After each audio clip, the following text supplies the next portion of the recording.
काल आपण पाहिलं की भगवंताला वसुदेवांनी तिकडे नेलं आणि गोकुळामध्ये ठेवलं तिथे.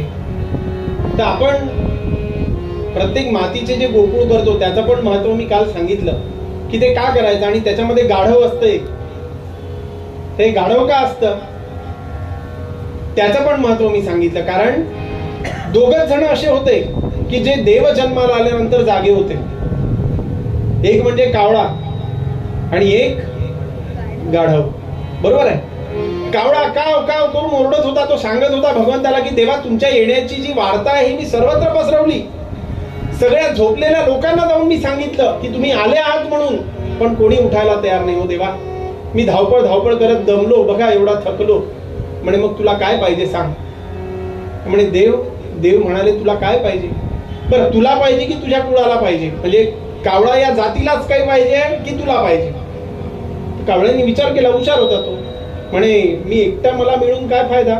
माझ्या संबंध जातीला जर मिळालं तर जातीचा उद्धार होईल. लोक माझे जे पुढे येणारी जी पिढी आहे ती माझं नाव घेईल की एका कावळ्यामुळे या सगळ्या कावळ्यांचा उद्धार झाला. म्हणून काय त्यांनी जाती करताच मागितलं. आणि काय मागितलं की देवा तुम्ही तसा वर द्या. म्हणे काय द्यायचं तर बघ, म्हणे मी तुला आशीर्वाद देते. आजपासून तुमच्या संबंध जातीला एवढा मोठा मान राहील. केव्हा?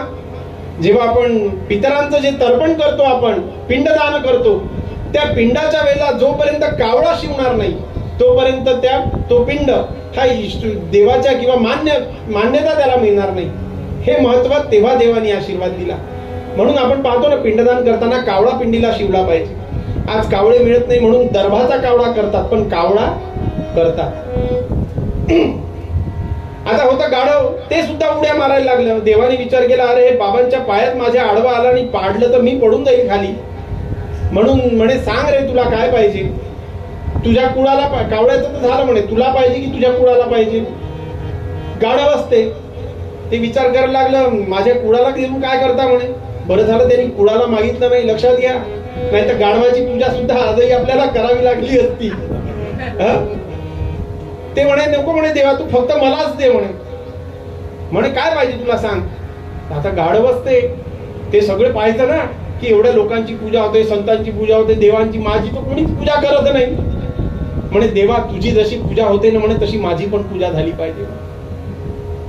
बरं का, मग असं होईल. म्हणे ज्या वेळेला माझा जन्म होतो त्यावेळेला जे गोकुळ करतात ना, म्हणे त्याच्यात एक रूप गाढव म्हणून तुझं राहील. म्हणे आणि त्याच वेळेला तुझी पूजा होईल. म्हणे देवा धन्यवाद. म्हणे खूप बरं झालं. म्हणे तू माझी पूजा.